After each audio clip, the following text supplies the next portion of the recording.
Okay, folks, welcome back to Chris Wyatt Reports. This is Chris live from Mossel Bay with none other than Hein Marx from the United Liberty Alliance. Did I remember the correct organization? Absolutely perfect. Well, it's been a whirlwind tour, so I can be excused for getting a few things wrong. But Hein, we've talked a few times in the past, but it's been a while. How are you? Hoe gaat het? Hoe gaat het?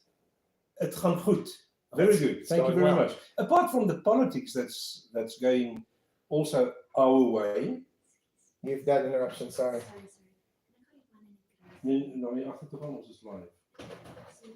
Yes. apart from the she looks surprised. She looked very surprised. That's my PA. Yeah. You know, the politics in South Africa, it's nothing different than Africa.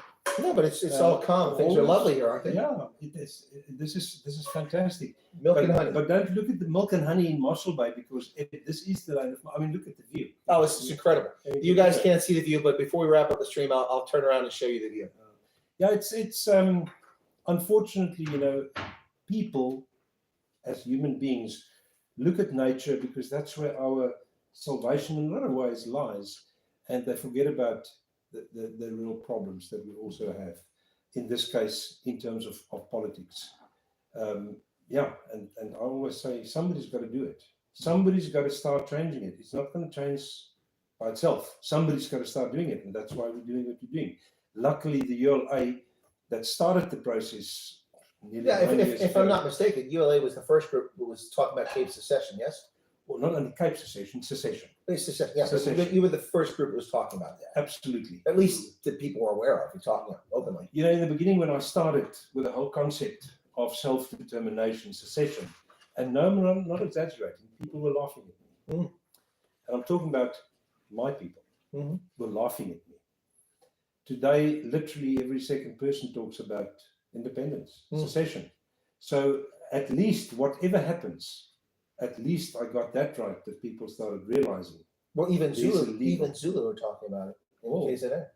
It's not only the Zulu, there are other, true. other people that also talk about it, quite simply because we help them. Well, that's good to hear that you work with other groups. A lot of people, a few years ago, when people talk about secession, or people talk about things that they don't understand, like Orania, or people talk about different groups like AfriForum that did civil rights things, they have these false perceptions. It's interesting because I posted an image of the Talon Monument in my travel group for the Colonel's travel group for the tour, and somebody popped on and says, what's the relevance of this? Well, okay, first off, I'm traveling. I'm updating people on where I'm at. I've been posting photographs of Hermanus, of the Free State of Clarence. It's not unusual for me to post a photo, but I know where this was coming from. There was some degree of bigotry in there, and I know how I can take it a step further, because the person that put that in there obviously is an opinion that like Afrikaans is some sort of, you know, alien sort of thing, instead of what it actually is, a language that developed here in Africa with Asian, European, and African roots. And so to me, that's just bigotry. But my point is that there's a lot of people, along with what you're doing in these other organizations, that don't understand what they're talking about or don't care to understand, and they denigrate it without even finding out what it's about. That's when I first talked to you. I talked to Des Paul from Cape Exit, and I talked to Phil Craig from the Cape Independence Advocacy Group, all groups that are interested in this topic, secession. And I thought it was important to get as many people on the table as possible. So, but do you find that? Do you get attacked over the topic? I mean, you said you were laughed at when you started, so I got that. But do you get attacked about this topic? Well, put it this way, I used to get attacked because of it. In fact, I used to get attacked by people that today advocate it. So that's your answer. There you go. People, you see, unfortunately, we must realize as humans, one of the biggest problems with the human being is ego. The moment that you are excluded from something, and that exclusion doesn't necessarily mean you are on purpose excluded. If I don't speak your language, I'm excluded. I feel there's something wrong with it. And that's nothing else than ego. The moment that people started realizing what is this secession or self-determination about, they started realizing that, whoa, wait a second, it makes sense. Specifically, people that applied their minds. I love that saying and wording in English, because most people, unfortunately, don't apply their minds. What you mean by that, I think, is the phrase I use, critical thinking. Absolutely, same thing. Yeah. Absolutely. You want people to be critical thinkers. Well, that's the whole purpose of my program.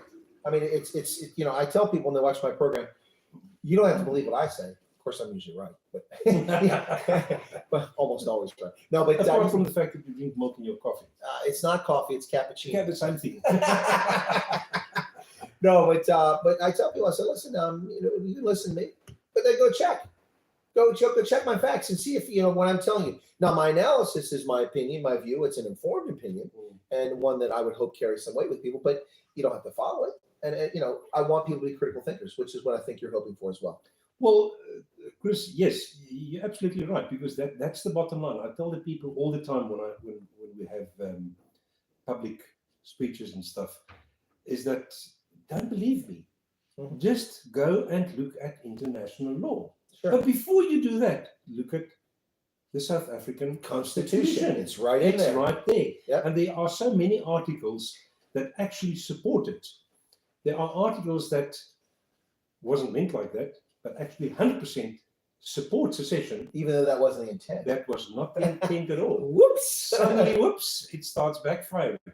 And that, by the way, is the reason why I'm a target Sure. for this government, which, by the way, as you would know yourself, from an international legal point of view, is totally illegal, but I'm still their target.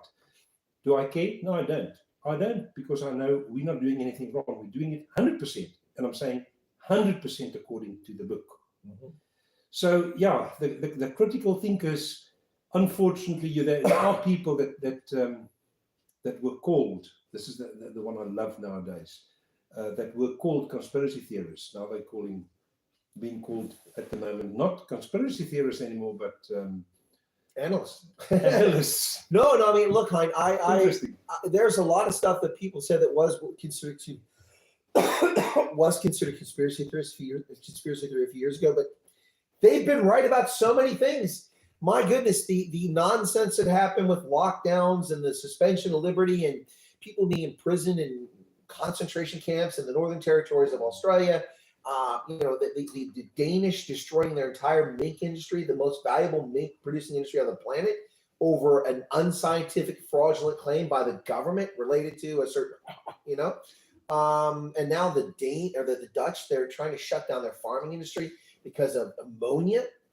Anyway, maybe there are too many people producing ammonia, not too many cows. But anyway, it's the conspiracy theorists may be out there, but they're becoming less wacko by the day. Well, they've been proved that most of them are not. That's the bottom line. They're not conspiracy theorists. Of course, they are conspiracy Yeah, you know, theorists. spaceships, you know, whatever. But you know, black helicopters. But hey, yeah, they call them the Black Hawks. yeah. So let's shift a little bit. We'll come back to politics in a few moments here. But we're here just right in Mossel Bay. This is a lovely location. One of the things I noticed, Hein, when I came in is a lot of development, unlike most of South Africa. A lot of relatively new, if not brand new, housing developments, some nice looking places going up.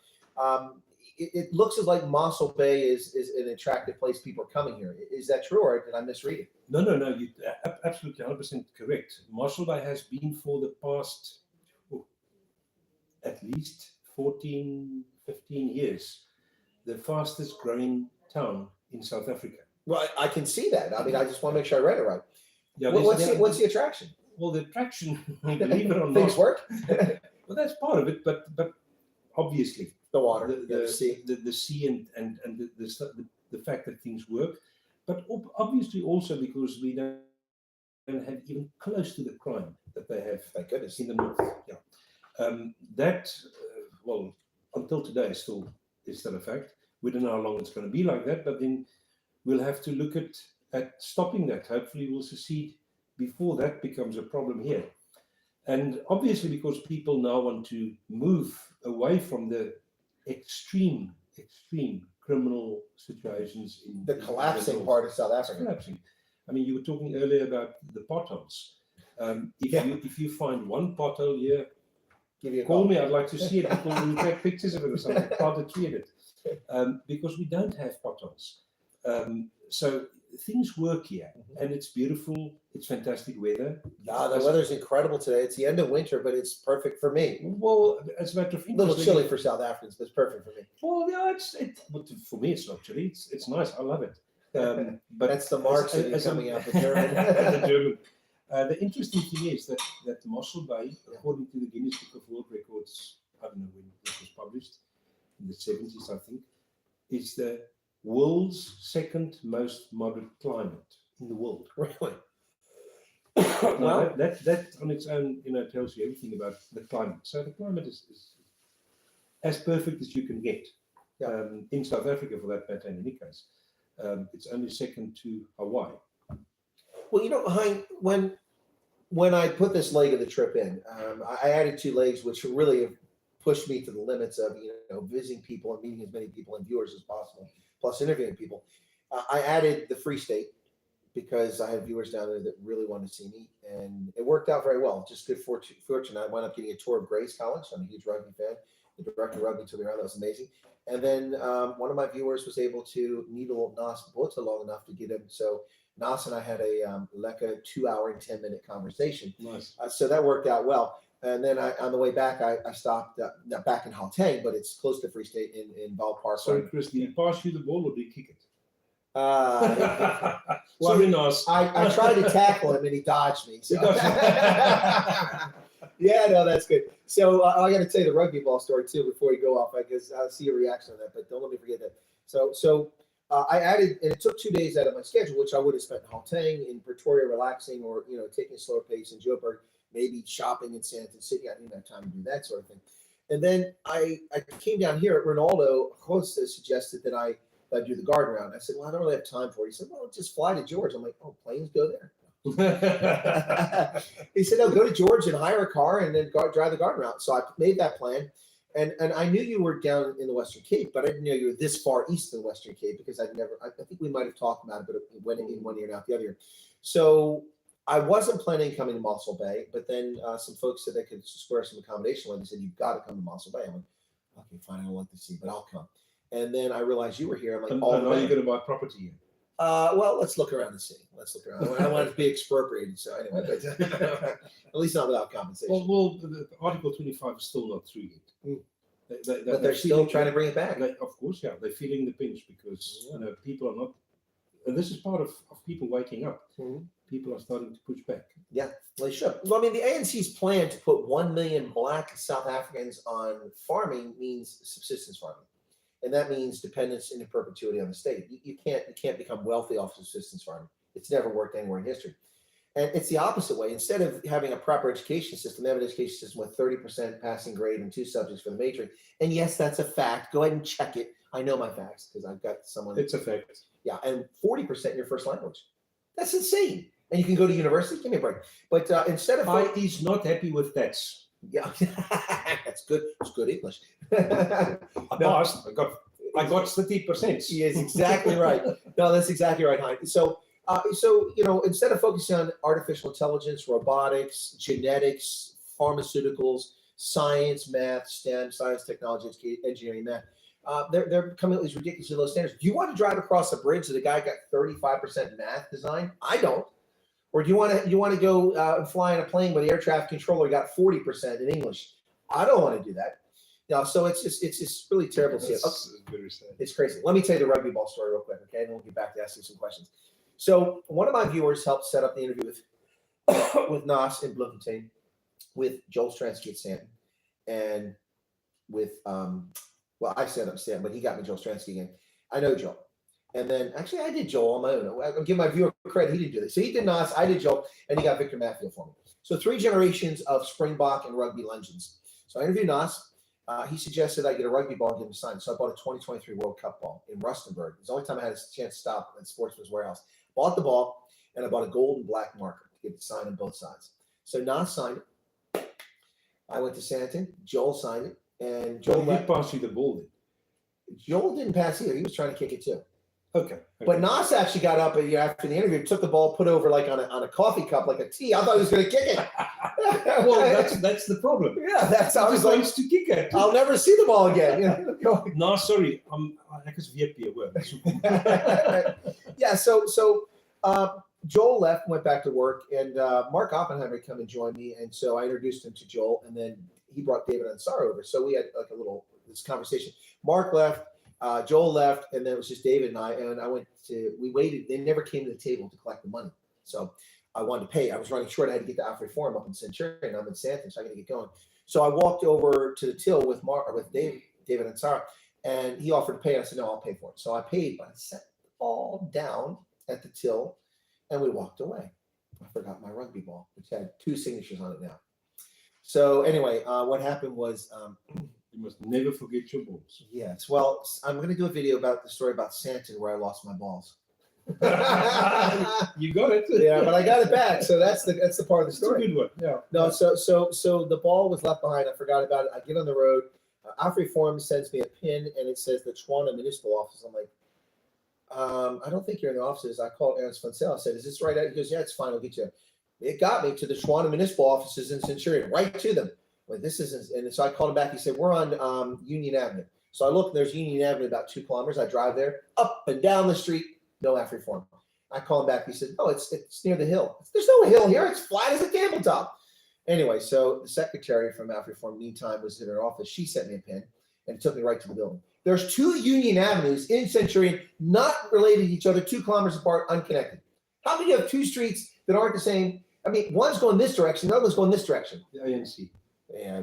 Well, I think Latuli House was messing with my pin, you know. So anyway, so yeah, but so anyway, back to the story. So I forgot about the ball. That evening, I was staying with some folks in Northcliffe, and I was very tired when I got back because I had to get back there after very interesting discussion with a rugby collector, rugby memorabilia guy. So I get back there, and I'm like, oh, I forgot the ball. I should call the hotel. So my host, I told him the Southern Sun. I was mistaken.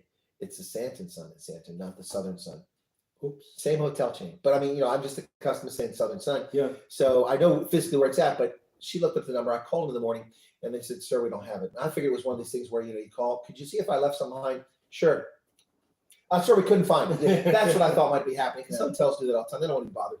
Turns out that I called the wrong hotel. So I mentioned in my travel group to people that I'd forgotten the ball. And they're all gutted that I forgot the ball. They thought for me, and I appreciate that, but it was really, I didn't want to let down my viewers because it was a kind of a cool story to have this thing. Good. So I had seen Victor Matfield that day, and I didn't have the ball, so he didn't sign it. I told him the story. Anyway, so I saw him in Pretoria.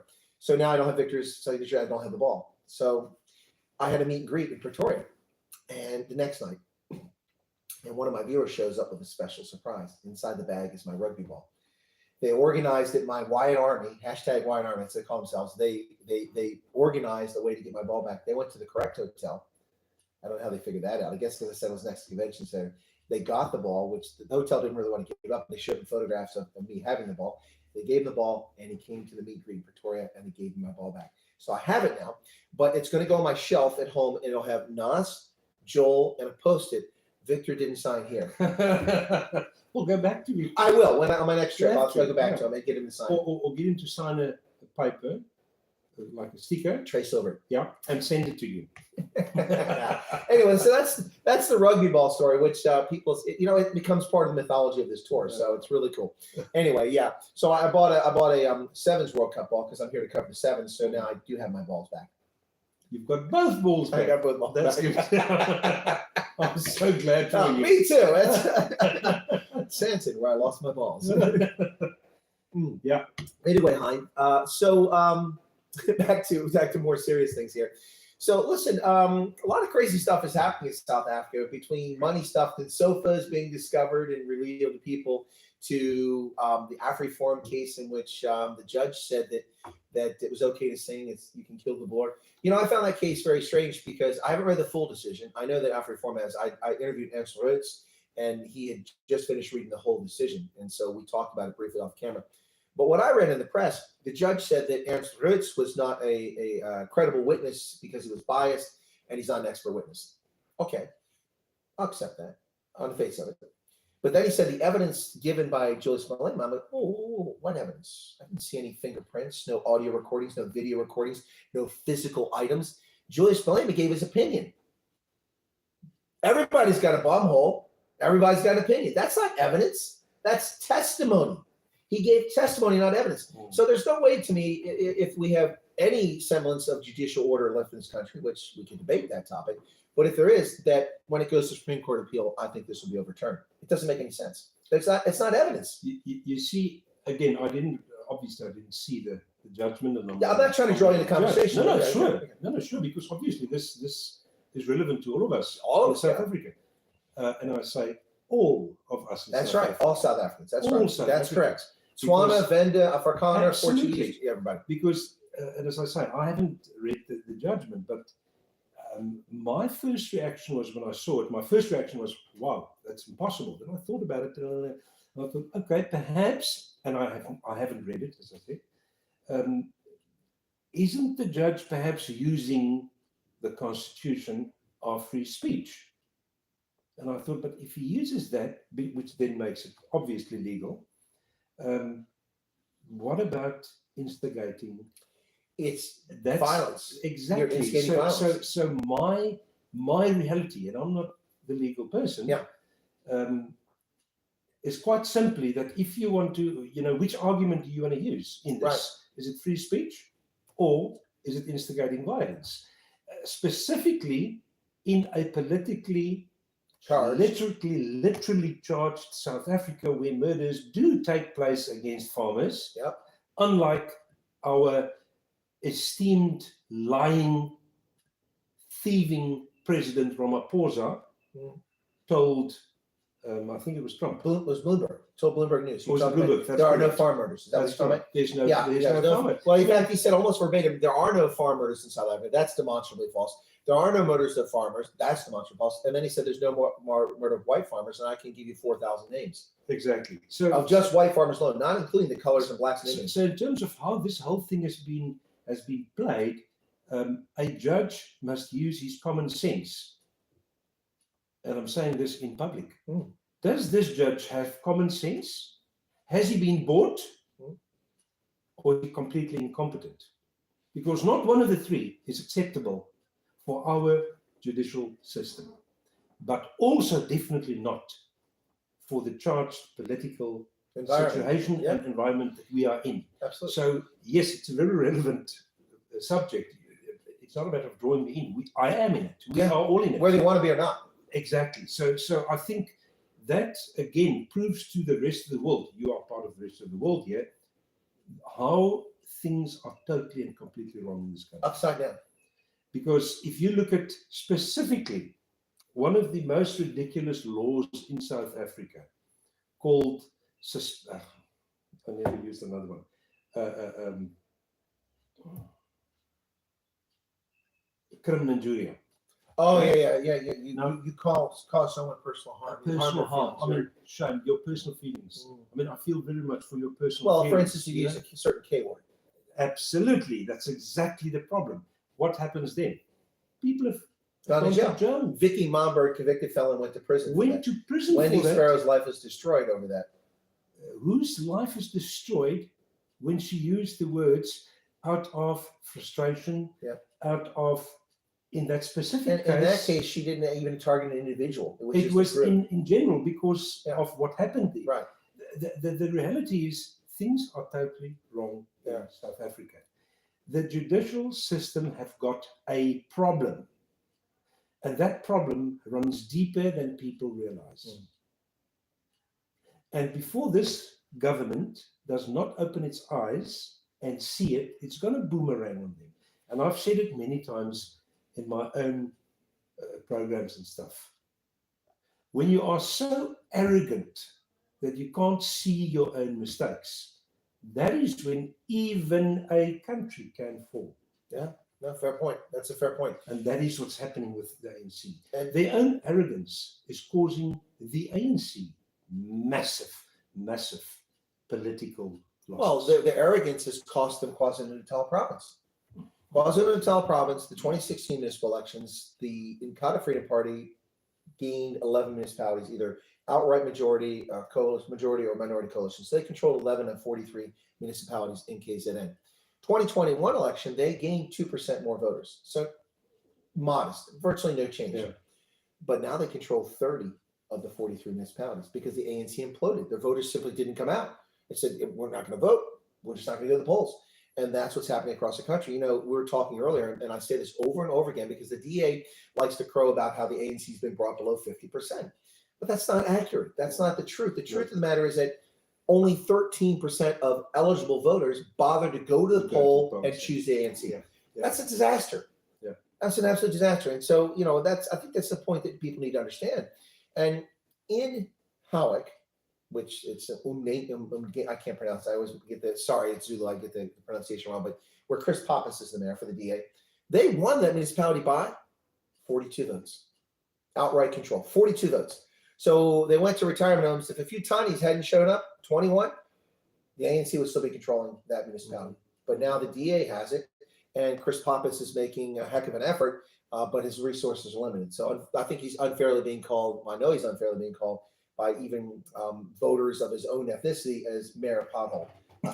But he inherited those potholes. Yeah. So, it takes time to repair those things. And I think that's something, let me get your views on this. I think it's something that South Africans have to understand. You have to have realistic expectations. So let's be honest, because what else will we be but honest, right? In the 2024 elections, the way things sit now, there's no way that a single party in this country is going to get an outright majority. Not the ANC, not the DA. The DA is so far from that. So there will have to be some sort of coalition to rule at the national level. So what's that going to be? I think people need to frame their expectations with the understanding of that. It's like municipalities. In Howick, you can't expect the mayor to fix something that's been denigrated and degraded over 28 years of neglect in 6 or 8 months. That's just crazy. I understand people frustrated, but you have to frame expectations. What are your thoughts about that? I totally agree with you, except when you talk to me about specifically elections 2024, my action, of course, is very straightforward in terms of the secession process. I don't want the 2024 elections to even happen. I want to secede before that happens. Yeah. Now, why do I say that? Because I haven't spent nearly 9 years of my life running, organizing, doing this whole legal process because I want to be part of the corrupt system in any case. So in terms of the 2024, we can talk about it, but I just wanted to understand where I come from. Quite simply because I don't believe in it. Because the democracy in the world, and I mean this specific conversation I've had with, and I remember it very well, in 1999, just before the 2000, I think the elections was in 2000, or was it 1999? It was 99 with elections. It was 1999, yeah, that's correct. So it was 94, 99, yeah. 1998. General Constantine Viljoen and myself, the founder of the Freedom Front Plus. That's correct. It was just Freedom Front then. The Freedom Front was actually he was the author and the architect of the agreement that the ANC and the government had to sign, the 23rd of April. Oh, for the Codesa you're talking about? No. You don't know about the agreement. Well, I may, but the elections was on the 24th of April 1994. On the 23rd of April 1994, the agreement was signed between Constantine Viljoen, ANC, and the National Party for the Afrikaners to have independence. You know about it? Yes, I've heard about this, but yes, it seems to have disappeared from history. Well, it didn't. Put it this way, and let's get the facts on the table. Yeah. The Freedom Front Plus made it disappear from history. They made it disappear.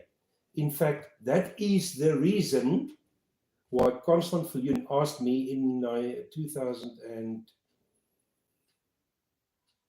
I think it was 2014, to join the Freedom Front Plus, that I can get that agreement and revive it again. That's exactly why I started. That's exactly, in fact, the whole idea was, from his side, is that I've got to get the Freedom Front to start pushing it. Well, the only thing that Peter Groenewald and Corneille Mulder, don't say Miller, he will be very angry. No, I would say Mulder. No, you will say Mulder. Yeah. Yes. The only thing that they pushed is they did their utmost to push me out of the party, which I've gladly accepted and left. And then, funny enough, the whole concept of secession then really started taking place, because the Freedom Front does not want secession. They do not want. But publicly, they say they support it. Of course they say, because it means votes for them. Okay, all right. politics. if that is the case, Why Article aren't 3, they- you know, why aren't they Article 3 of their constitution, of the Freedom Front. Now, the whole constitution, I've got only one article that says something about what they do, and that's Article 3. It says, fighting for self-determination for the minorities. Wow. Now, if that's the case, don't believe me, people, go and look at Article 3 of the Freedom Front Plus, but first try and get their constitution. That's the interesting thing, you can't find it. Because if you find it, then ask yourself the question, why for the first time in public history since 1994, did the Freedom Front only start so-called promoting it end of last year before the local elections? And never before that. Very simple. Because last year they realized, whoa, this is somewhere where we can get votes. And it's actually a topic that's resonating with people. Chris, the sad thing is, I'm not here to try and attack anybody, but we've got to start putting the facts on the table. Yeah. The people that mislead people in the thousands, and in this case in the millions, must be brought in the open. People are suffering in this country, Indeed. in a big way, because they've been misled before 1994 and directly since after 1994 as well. Well, I have to say, Hein, from my perspective, from the outside looking into South Africa, it sure seems like the majority of political parties in this country seem to be in it for positions of privilege, for money, for blue light escorts, pensions, for press coverage, for self-adulation. I mean, there are legitimate people in these parties who really care. Of course, care about South Africa. Absolutely. But I'm saying parties. You know, George Washington, our first president, warned us about the hazard of political parties. He said they're toxic. My words, not his, but that was the gist of it. And he's right. I mean, look at the Democrats and Republicans. I don't make a distinction between them. I'm a registered Republican voter, but it's only so I can vote in a primary, because our law is you have to be in a party or you can't vote for candidates. And I tend to vote conservative, and even though not all Republicans are conservative, there's more there. So in order to vote in a primary, I used to be independent. The entire time I was in the Army, I was independent. But now, and I didn't get to vote in primaries. So I get to vote for the first time in 30-some years. But I call them a uniparty. There's no difference. They're down there running up deficits. They're down there doling out favors and handing money here and handing money there. And then they go on the campaign trail and they attack each other, or now they attack Americans. I mean, Joe Biden getting up and saying that anyone that supports Trump and MAGA is a domestic terrorist, essentially. Who's that? Joe Biden. Who's that? Yeah, exactly. Yeah, who's that? Thank you. Suffering from no, but exactly. But I mean, I take great personal offense to that. I spent 36 years supporting and defending the Constitution, not for poor white people from Appalachia like me, not for white folks, not for black folks, not for everybody that's American citizen and green card holder, because they also follow our Constitution. I did that for them, not for the president, not for the Congress, because the oath is not, we don't take an oath to Hitler, we don't take an oath to Obama or to Biden or Bush. We take an oath to support and defend the Constitution, and I take that seriously. And I'm, as in a South African phrase, I'm heart sore at what's happening in my country, because these people are twisting everything around. And to hear Biden say that someone that supports Trump, and I voted for him enthusiastically the second time, I held my nose the first time, but voted for him enthusiastically the second time, to call me a domestic terrorist. I mean, I hunted terrorists for this country. I've made the country immeasurably better. I've made people around the world better and safer because of my actions. And my background has been checked with a fine-tooth comb. Because I had a top secret clearance, every 5 years they're going in. And anytime somebody makes any kind of allegation against you, they look at your clearance. And if they think there might be something to it, they suspend your access. These people have never been subjected to any scrutiny, and they're running around. This is insane. The world, when the British Army surrendered Yorktown, the British band played "The World Turned Upside Down." That's where we are today. Everything is upside down. It's like Superman, the opposite universe. Sometimes I'm like, I don't get it. What's going on here? How did this happen so fast? It's crazy. Well, my opinion on that, of course, that takes me to the Bible. I'm sorry. Okay, go ahead. So simple, because well, I hope you're not going to tell me it's end of days. Then I'm going to really concerned. No, I'm not saying that. All I'm saying is that the Bible is very clear that at some stage, everything that is right will become wrong. Everything is wrong will become right. Isn't that exactly where we are? I think you've hit the nail on the head right there. And now the question is, there's not one person on this earth that's got the answer to this. But my logic tells me we've got to come back to the basics. What is the basics? The basics is to be honest. The basics is not to lie. The basics is to respect your elder. Chris, I see you're grey. So that is part of the basics. Yep. Okay, that happens to be a bigger thing, or used to be a bigger thing in the Afrikaans. Yeah, no, it's still. I mean, a lot of my viewers always call me old. Yeah. So I'm just joking about it. But the point is, those are basics in life. Basics: don't kill somebody. Don't take advantage of people. What am I talking about? And this is the point. What am I talking about here? Do unto others. These are biblical They are. things. And this is the interesting thing. I'm not trying to convince anybody to go to church every Sunday. No, you can't, because which church do you go to? Which one of the thousands? You see, that's part of the problem. People look at the Bible and they look at the church. It's got nothing to do with the church. Church is a place where people get together and share their worship. Yeah. But your relationship with a deity is your personal relationship. That's it. And this is the point. Look at the basics in life. And the basics is all contained in the Bible. And this is what I'm saying. If there's any of these things in the Bible that you don't agree with, well, I've never seen something in the Bible, I'm talking about the New Testament, that I can't agree with. There's nothing in the Bible that tells me go and kill your enemy. There are other Bibles that says it, but not Bibles. Yeah, other books, yes. The point that I'm trying to make is that we want to, and this is part of this new world order nonsense. We are gods.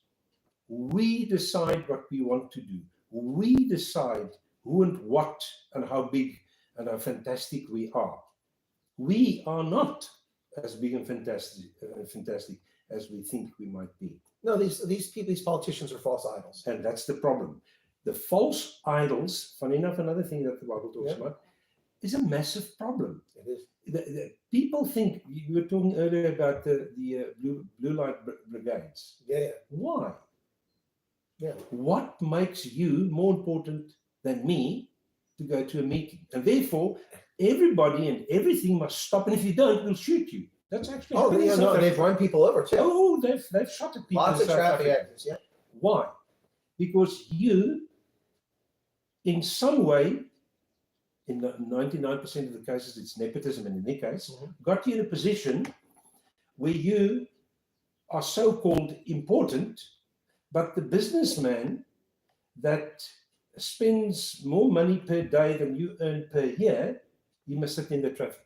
Well, let me give you an idea. How does that logic work? The logic doesn't work. Well, I'll give you an example how serious, crazy this is out of control. When I was in Monrovia and I was working in an embassy there, on the way to the airport, we had a diplomat. I want to say they're from the UN. I can't remember, but the special security, like the Secret Service equivalent in the library had, they forced the diplomat's car off the road because they were driving recklessly, and they just forced them off the road. And then they got out because they blocked it, and they sliced the tires. This special, I mean, what is that? That's just people out of control, and that's what you see. And I've seen the blue light escorts here in South Africa, and also in other parts of Africa. Other places, it's much more reserved, and they're not rude. But here in South Africa, they're definitely out of control. It's this sense of entitlement. It's just a sense of self enrichment and all this. It all comes together. South Africa is the absolute perfect place what to describe now. Entitlement. Yeah. It's unbelievable how people in this country think certain positions, even certain people that gives you entitlement. Well, because if you don't like what I do, you know who I know. Exactly. Be careful what you say, because I know somebody. I'll get you fired. Yeah. It's unbelievable. It's all part of the patronage sort of thing. You see, coming back to the human being, I was talking earlier about the ego. There is no respect anymore. If we can't have respect for ourselves, how are you going to respect others? Respect for others. Exactly. And if you can't respect others, there is no respect. But that starts at the simplest things. Let me explain and see if you agree or disagree. I was in Hermanus yesterday, I'm walking along the cliffs, beautiful, looking for whales. They're being shy. They finally did pop up a tail or two, but I'm looking for the whales, and I stumble across a Debonair's pizza box on the rocks. What is that nonsense? No self-respect to just carry that rubbish to the bin, which is 100 meters up the beach. It starts there, I think, that laziness, that entitlement, that people will spoil one of the most beautiful spots in the world like that. It's ludicrous. And it goes across so many aspects of life. Chris, you're talking about something obviously that's very relevant for all of us. But where does that come from? Because I take it from myself. Why don't I, still today, don't throw paper out of the window or a box or something? Because I wasn't brought up like that. Yeah, yeah. Now, that's the question. How were you brought up? By whom were you brought up? Well, in most cases, in this case, funny enough, I'll ask the question myself, is in a lot of cases not even by your own parents. Right, by others, yeah. So the question is, what are we as humans? We are nothing other than products of upbringing and experience. Yeah. So that's who we are. So what is your experience? Your experience is growing up, your father throws something out of the window. Alternatively, your father or your mother says, don't throw anything out of the window. And he or she explains to you, you can't do it because it won't look nice, it'll look dirty. It'll fill up the drainage, KZN fills up the drain. Yeah. Explain everything. Yeah. And then the next thing onto this whole thing comes, does everybody understand that? Can they teach their children that? And the answer is very simple. No, they can't. They can't. Because again, if you don't have respect for yourself, how can you have respect for other people? And if you don't have respect for people, there's no respect and there can't be anything. Well, nature is obviously part of that respect. It doesn't exist. And they don't exist. So, here's something, and this affects not just South Africa, but it's also in the States. So let me give the state side, and then we'll come back to South Africa, because we actually have a worse situation. When I was a young kid, and we were young, we were born, single-parent families were rare, unless a parent died or something like that. Yeah. And children born out of wedlock was a shameful thing in most societies. Yeah. Morality prevented it from happening. So for the most part, it did happen. But in the United States today, 78% of children who are black, whether they have black parents or one white and black parent, 78% are illegitimate. Wow. And grow up in single-parent households. Now, this is not pro-marriage or anti-marriage. The reality, though, is that when you have two parents who share the workload to raise a child, all the stats show that those children are far more. That doesn't mean a child can't be successful single parent, but it's a huge hurdle. So they tend to be more successful, better adjusted, more productive in society, get better educations, and participate in sports and become more contributing members of society. 78% of black children, 45% of Hispanic children, and 28% of white children are born out of wedlock in America. Nearly 1 out of 3 white children is born illegitimately in America today. And then Asian Americans, which traditionally our largest Asian American communities were ethnic Chinese, all the different Chinese, Japanese, and Korean, which tend to be very conservative societies. So they shun that. You were kicked aside if you had a child out of wedlock.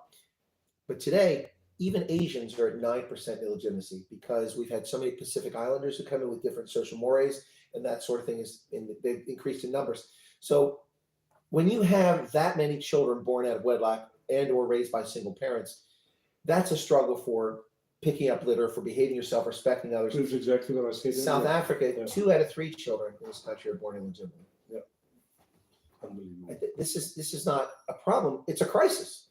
It is a crisis, and looking at the whole secession movement that I'm busy with, education, by the way, is one of the most. There are 2 things that we put on top of the list in a new country: education, and a very, very professional, good police force, law enforcement, security, absolutely. Because you can't have anything else if you don't have security. If you don't have but you also don't need security or police force that totally misuse the power. Right, but you need a community policing is what you need.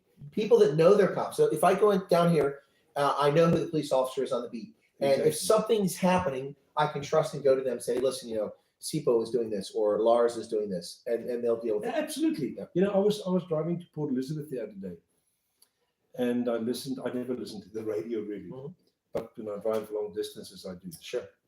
And I was listening to the radio, and they were talking about specifically the figure that our esteemed Minister of Police, the clown with the it's the hat. cat in the hat. Yeah, the cat in the hat. I thought it was the Puss in the Boots. Well, that works too. Without the boots. In any case, so he just brought out the crime statistics the previous day. They were talking about it, and he was very proud to say that the crime on theft on livestock, specifically sheep, went down. And this whole radio conversation was all the different farmers that they interviewed that had all just a short snippet in. They said, well, we don't even report it anymore. Yeah, that's why it's gone down. For different, exactly. Because we don't report it. takes more of their time to deal with the police if they even show up. No, it goes further than that. Oh, okay, okay. No, it goes much further. Okay. Because they realize that if there's theft and they get the police to go in, the police then actually goes onto the farm. Then they see what they actually It have. actually increases. Because they know what they have. Because now they see what's happening. Yeah. This is shocking, to say the least, that the farmers can't even report a criminal offense on their farm because they don't want the criminals there. Yeah. Well, that's the fun, huh? No, I get it, but it goes back to the whole thing with the murder of Brendan Horner in Free State near Paul Room. And I was just over there and at Senegal recently where I paid a tribute to Brendan and other South Africans who've been murdered because he died just a little over 2 years ago. And nobody has been arrested. Well, they did arrest guys, but they weren't the criminals. Well, that's the point. Exactly. So who are the criminals? And the supposition, a lot of people were saying privately, people won't say it publicly, that they always believed that law enforcement is involved and that they murdered him. Because that came out right from the beginning. Unfortunately for Brett, yes, but I mean, with unsubstantiated things, you don't. But after so much time, there's nothing else we have to go with but to have this supposition because it should have been borne out by now. But something's obviously been covered up. But that was, Brendan Horner most likely stumbled upon this, and that's why he was killed. It wasn't your typical farm murder that's going on. No, but this was. But anyway, I was there, if you remember. Yeah, yes, and I interviewed you the second time. That's right. Well, remember on the first day, I don't know if no one covered that event except ENCA and me. Was the only person covering that event when they had the first. It was Big Daddy Liberty. He was there on the second event. But nobody was there on the first event. Only I covered it from the States. Yeah, when they first arraigned the guys and the police vehicle was tipped over. And the cops were just throwing flashbangs at people walking by on the street. That was insane. Absolutely insane. But Hein, before we wrap up, let me just shift gears a little bit because I don't think all my audience is familiar with United Liberty Alliance. Okay, you're not a political party. No. Is it fair to say you're an advocacy group? Is that a right term, or a lobbying group? Call it a lobbying group, but more we're a legal process basically. Okay. Basically, tell folks a little bit about United Liberty Alliance. The United Liberty Alliance. I think, there's your symbol right there. There's the symbols there. It stands in the three colors. You should recognize it from America. Red, white, and blue. Yeah, that's liberty. Yes. Basically, colors. What it is that we started the legal process of secession under international law on secession. Now, to use the American term, the Americans love to use a two-state solution. Okay. They use it all the time. I don't know why. Basically, meaning you take a country and you break it up into two countries. Quite simply, and international law is very clear about when and how you can have secession when you can't have it. Sure. And in South Africa, in our case, in this stage, it's very clear that we can have it. In fact, we have literally finished the legal process. Okay. It's done. What we need now is for the people, because obviously this is one of the, and there's not one that's more important than the other one. Because if one of the steps is not followed, you can't do it. Now, the one step that is extremely important at this stage now, because it's the only outstanding, well, there's two things actually outstanding, and that is the will of the people. So you need a plebiscite or a referendum? Well, no, you need the so-called locus standi. Who do I talk for? If I say we are going to secede, 10 people will stand up and say, for me, but you might have 20 people that stand up and say, I don't know what you're talking about. Who do you think you're talking about? Well, what is this? So that is the will of the people, meaning you need a mandate. And a mandate in this case is not a political vote. You can still belong to the ANC or to the EFF or to whoever you want to belong to. It's just to say, I want to secede. I want to be in a country away from this current ANC corrupt government. That's all it is. Oops, yep. I get so excited I break my own cups. I'll take it away from you. Yeah. So that mandate basically just says, yes, I want to break away. Once you have what is democracy? Democracy is to have 50% plus one of your people to support something. Sure. Because unfortunately, as human beings, you can't. You never get 100%. You never get 100%. You can give out free lollipops and ice cream and give people a Mercedes-Benz, and somebody would say no. I want to interrupt my own chain of thought here. Perhaps you know about this. In 1993, end of 1993, before the 1994 elections, we were laughing at it then. Now we don't laugh at it anymore because we know that's how they work. The ANC was promising their voters, and I'll never forget it. You can choose between an straight, upstanding deep freeze, or a box deep freeze, or a washing machine. We called it the white promise, because of all these white, all the white goods. Yeah. And the interesting thing is, I don't think anybody ever got anything. No, sure. What I do know is, until today, with each and every election, they get food parcels. Yes, well, and not just that. There's your food parcel. You must vote for that. And by the way, it's not only the ANC that's doing it anymore. Oh, it's not the only ANC. We know the EFF does it. That's how when you went to Senegal, the second day, the busloads of EFF that came down, they gave them 3-piece streetwise meals and T-shirts. And what did they do? I was there. I saw it. I know. And what did they do? They smashed the concrete rubbish. Why would you break a concrete rubbish bin? That takes a lot of effort. And they ripped down all the signs that were not for cons. Yeah. So to come back to the ULA. Yes. Once we have the mandate to do it, then we've got the legal leg or the standi to then take this legal process further. And that means, quite simply, because up until now, we followed the legal process. The ANC government, and that the second last letter was delivered by the sheriff of the court, South African legal system, to the president of the country, 17th of December 2017. Then it was Zuma. Yeah, and then he left shortly after that, February. Then afterwards he was ousted, and we thought, well, let's just make this even more legal. So I wrote a 21-page letter to Ramaphosa, who is the new president, and explained to him as well exactly what we're doing. We had that delivered by the sheriff of the court to him again. Meaning, and I want to make this very clear, the ULA, following this legal process, is doing nothing illegal. In fact, we are doing it not only 100% in terms of international law, but even in terms of South African law. And apart from that, I'll be stupid to do anything even closely, remotely illegal. Why would I go and mess up a legal process that's perfect up until now? To mess it up now. What does the South African government do? They send SSA. You know, it's the SSA. You talking about Sassafras? No. It's, Secret Service Agency. Yeah. Send 2 of them to Mossel Bay to find out about me directly. Well, they could have just called me. I've interviewed you. No, but you need intelligence to understand these things.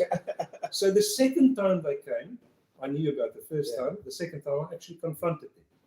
Took nice videos and pictures of them. They are so stupid.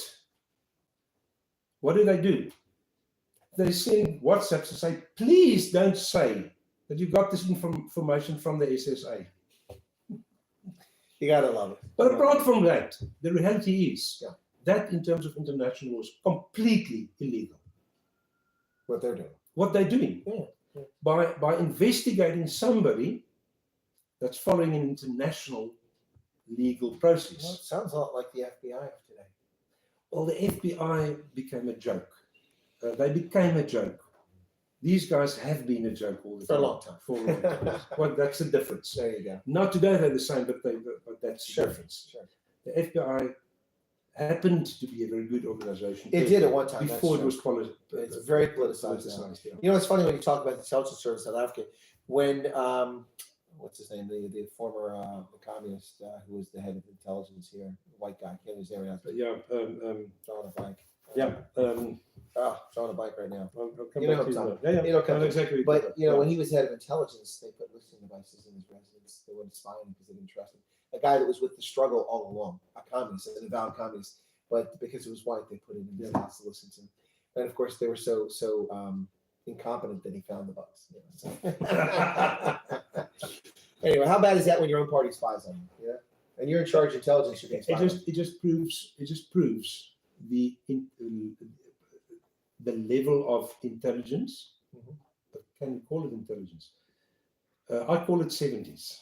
Okay, there you go. Is that the score? I call it 70s. Okay. You know exactly what, Yeah. what that means. I call it a 70. And but the sad thing is, that's the people that run the country. Unfortunately, what they don't say is they are running Joe it. Slovo. Joe Slovo. They Sorry. are running it, but they're running it into the ground. Oh, listen, I'm my last full night in South Africa before I fly back to the States after this tour. I'm giving a presentation or part of a panel in Somerset West with Kenneth Fishway from the ACDP, Dr. Peter Groenewald from Freedom Up Plus, and now Athol Trollop from no longer the DA, but from Action SA, and myself on the future of South Africa. And I've told people that it'll be an easy evening. I'll get lots of sleep that night because when they ask me about the future of South Africa, I'll say, it's very short. Down the drain. Simple. It's simple. Yeah. And the people that believe that South Africa in its current form under the Can ANC continue. can continue are as stupid can get. Well, what they're doing, Hein, is the phrase whistling past the cemetery. Yeah, you're right. They don't know they're dead. No. The ANC is dead man walking. There's Yeah. no question about it. You see, unfortunately, we talk about the ANC as if it's a total different entity. Right there, it's not. Unfortunately, they're right here, Yeah. and they are causing it. Mm. And the people under them, and we are all under them, are suffering. Yep. So what do? Our people are fighting under each other, are selling each other out. Unifying. Yeah, they don't have the insight to understand. If I don't like you, Chris, because I don't like your hair color, why do you use that kind of grey? Or I don't like this or that of you. It's irrelevant. Right. We are Let's both work gonna together for the live same outcome, exactly. same achievement. Yeah. Because tomorrow I might actually see, but it's irrelevant that I don't like your hair color because you're actually a nice guy. Right. But if Quite simply because we decided to work together. if we work against each other at cross angles, then we don't have the strength to overcome the bigger Exactly. problem. Yep. It used to be in South Africa very important. Eendrag maak mag. Mhm. You know what it means? Yeah. It means unity is strength. Yep. You know, there's a meme or a picture or something on social media. I love it. I just love that picture every time I see it. Where guys are sitting at a table Mhm. with thick cigars and whiskey glasses, and they're playing cards, and the cards are lying there. I don't know if you've seen it, but the table hasn't got legs. It's being held up by many guys underneath. Mhm. And it says underneath, when we stand up, the card game is over. I haven't seen that one. That's pretty I good. love it. I've seen it a couple of times. That's I great. love it. And this is the thing that I try to get into the people's heads. Just stand to it. You don't have to like somebody. Mhm. You don't have to like something that the person has done. But you have a or said. common goal. Well, exactly. Just follow the common goal. Yeah. You can go separate ways later again. After you've achieved it. But no. This group. Every group, there's a saying in South Africa that if you have 3 Afrikaners, you will have 4 churches and you'll have a minimum of 6 political parties. 35 opinions. Well, it's so sad because It if is. people just understand, if you ask any, and I'm not talking about the younger generation, people, what does eendrag maak mag mean? Everybody will tell you what unity is, Yes. but they don't understand the meaning of it. They don't achieve it. Yeah. They don't see the value. They work of across. They work across purposes. Yeah, and that's It's unfortunate. sad. So in terms of the ULA, all we're looking for is for the people to say, work together. Just give your mandate. If you give your mandate, we can finish this legal process. And let me make this clear as well, very clear. Mhm. In order for any person or group, a person can't do it, group, to say that they are working at secession, you've got to actually do it. Saying doesn't bring it. words are words. Words They're not are words. Actions is what matters. Exactly. And let me make this very clear. There is only one group that are actively working at the secession legal process. There are a couple that are saying that they're doing it, but funny enough, in terms of international law, the international law is actually very clear about it. It actually says when you're working at secession, everything that you do and everything that you plan to do, you've got to make public. Gotta be transparent. Gotta be transparent. Now, if it was public, I would have known about it. There's no other group in this country that works at secession. There are that says they're doing it, But where's the action? but are actually doing it for votes for instance, the Freedom Front Plus. The Freedom Front are blatantly lying to people. It's sad because people believe them. My question is, are people that blind not to see this? Or do they so much believe in this that might be an opportunity to get out of the process? Then the question is very simple.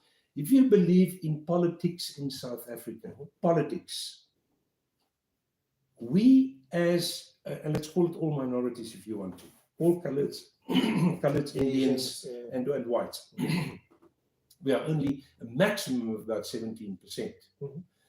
Now, let's say, for instance, we can get totally impossible right and get everybody to stand together. Mm-hmm. We're only 17%. Yeah, you see, Where does that bring you? Doesn't get you where you got to go. I'll tell you where it brings you. It brings the politicians very good money in the pocket. That's all it is. But it can never bring us the solution. It's impossible. You just don't have the numbers. It is impossible. It's a numbers game. It's impossible. Fair point. Yep. Now, that, by the way, is one of the very big reasons why the law on secession was written as international law. For self-determination. For self-determination. Which is in the Universal Declaration of Human Rights. Which the United Nations. It's Article 1 of the International Law on Human and Political. That is extremely important. Yeah. It's in the South African Constitution. And I've got to mention this. I've got to say this. I've got to say this because I love it. Okay. This is when you're arrogant and you do things that you don't realize what you're doing. Okay.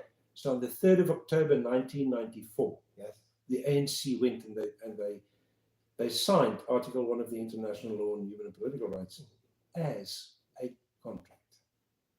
They're contractually obligated. So they signed it. Meaning they subscribed it. The 10th of December 1998, they are so arrogant and strong, they re-signed it again.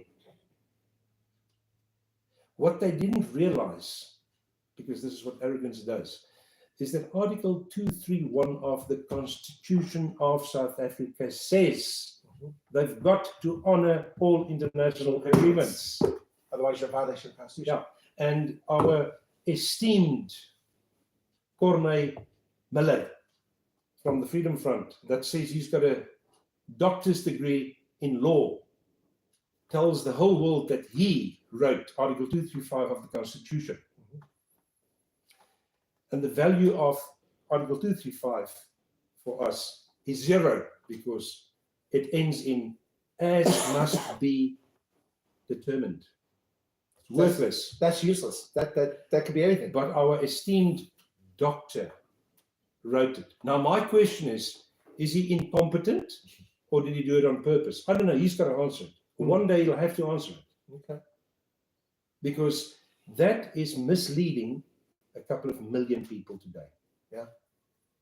So what I'm asking the people is go to our website, www.freethecape.org. Okay. Just give your mandate. It'll take you 30 seconds if you're old as Chris and myself. We're not old. I'm not old. Maybe he is. Okay, it'll take me 60 seconds. It'll take Chris 30 seconds. Or less. Or less even. It literally takes you 30 seconds to just give your mandate. Freethecape.org. Freethecape.org. That's all it is. Simple. Hi, Marx from the United Liberty Alliance. It's always a pleasure. And to see you in person, it's been a distinct pleasure. Thank you for your hospitality and thank you for the conversation. I think it's the longest conversation other than Nas Bota that I've had with anybody. So, and you didn't even lose your balls yet. No, I didn't lose my balls. It's always a pleasure. It was really nice. All right. Thanks a lot. Thank you. All right, folks, we're still live. I'll shut you down here. Okay.